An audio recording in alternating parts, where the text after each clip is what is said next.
So we just watched the final game for Saturday, match day 20, and it was an absolute snoozer.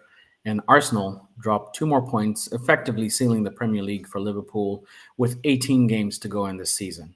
Absolutely diabolical performance. But before I go into details on my team and how bad they were today, we're going to have a quick rundown of the scores from this Saturday. And we'll start off with Spurs losing at Newcastle, which I predicted. Aston Villa beat Leicester. And then we have Everton, who took on uh, Bournemouth, and they lost that game away.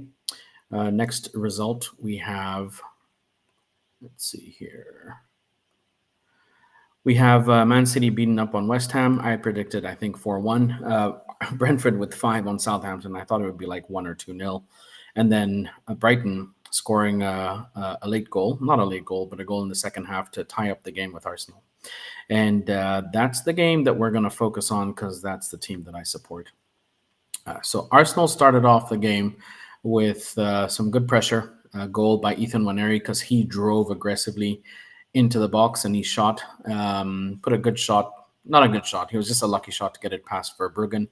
And then Brighton with a goal in the second half from a penalty.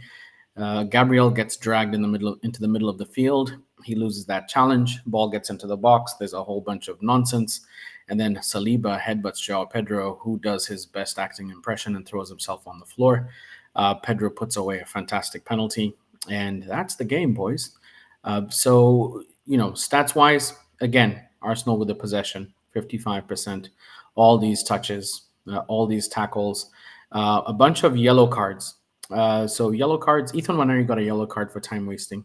This whole strategy that Arsenal has with wasting time just makes absolutely no sense to me. And I get that gamesmanship and stretching the game. What is that extra 2.5 minutes that you're saving in a game got to do with taking those yellow cards? Why the risk? I think it's a terrible strategy. That's the sign of a team that's not really confident in going and winning games. And that's a reflection of where we are as a team and how the coach runs this side. Lineups. We had Ryan goal. As predicted, Thomas Partey was stuck into the right back slot because Timber was injured.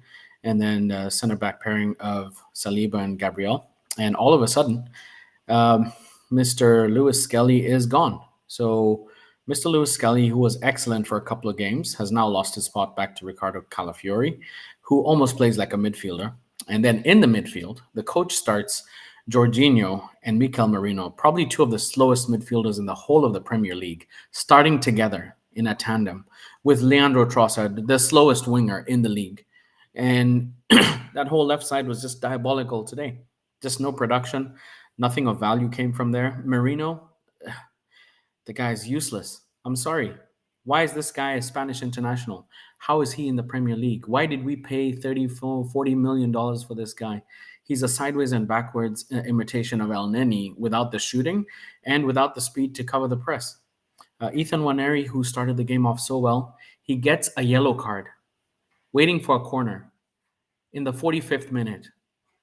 What is Mikel coaching? What are these guys teaching these guys? And Gabriel Jesus, who plays more like a midfielder and coming back, he didn't get it done today. He wasn't running onto the ball like he used to, like he did in the last game. And this is a sign that this side is now fighting for a top 4 position. Let's forget about the league. The league is done. I'm not even confident we can go beat Newcastle in the cup games. I'm not confident that we'll beat Manchester United with this side the way they are. It's frustrating to see this side play this way, and this is all a result of the coach and his tactics and how he wants to play. Everything is sideways and backwards. If you have an excellent box-to-box midfielder, you don't play him at right back. Go take Rice and put him at right back because he's not very good at transitioning the ball. He's not good at carrying. He's a great defender. So you can stick him there and play him like a right back / CDM and let Partey go further up the field where he's actually more effective. If you have Merino, who is absolutely not a dual monster, then you know what? Sit him on the bench. I'm done. The guy can go now. We can sell him back to Spain right now, and I'll be perfectly happy. Sometimes you buy a bad stock and you take a loss and you just move it on. So the whole notion that we have to give him a full season, the guy has had about maybe 10 plus games, 10 to 12 games, and I have seen nothing, absolutely nothing from Mikel Merino to say that this guy lifts us in any way whatsoever. I'd rather put a kid there and let him play, because a kid will have at least the energy and the desire to play and to fight for the club. That's what I'd rather do. Given that the game is pretty much shot, I'm also going to give my ratings for the game. Raya was pretty good. There's really nothing you could have done about that penalty. It was almost perfect. I'd give him 7 out of 10. He did what he had to. Saliba was good all day. I'd give him a 7.5. Magalhaes, I'd say he was just average. His stupid fouls led up to the goal, so I'd give him a 6. Thomas Partey was fantastic again. I'll give him a 7. I'd give him an 8 today for his work. Calafiori didn't get done. I think he was pretty good going forward as well. So I'd give him a 7. Jorginho was absolutely diabolical. He got hooked in the 64th minute. He shouldn't have even made it till halftime. He keeps getting spun. He's slow. He's losing the ball. He kind of mishit a ball in our box. That's a 3 out of 10. And Mikel Merino, sideways and backwards, killing transitions and moving forward because he cannot transfer the ball into a forward an advanced position. I'd give him a 2. He can just go back to Spain right now. We can send him right back in this window. We don't lose anything. Play Miles Lewis Skelly there in the midfield. That's where he played for the juniors, or move Calafiori into the midfield, or maybe Mikel Arteta can play Zinchenko there because he was the captain for Ukraine, and that's where he plays in the midfield. The coach continues to play people out of position because he's an egomaniac, and he can't figure it out, and he's getting in his own way. And 15 million a year for him, I don't know if that was Edu. I don't know if that was Mikel. I don't know if it's like the Cronkies, Mr. Cronky himself. I don't know if it's Dan or Josh Cronky. But whoever gave him 15 million made a huge mistake. This guy isn't it. He's not going to figure it out. There are 7 or 8 teams, actually 8 or 9 teams below us that play.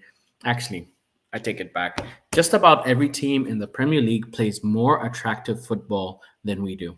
Are we effective? Yes. Huge part of that is our set pieces.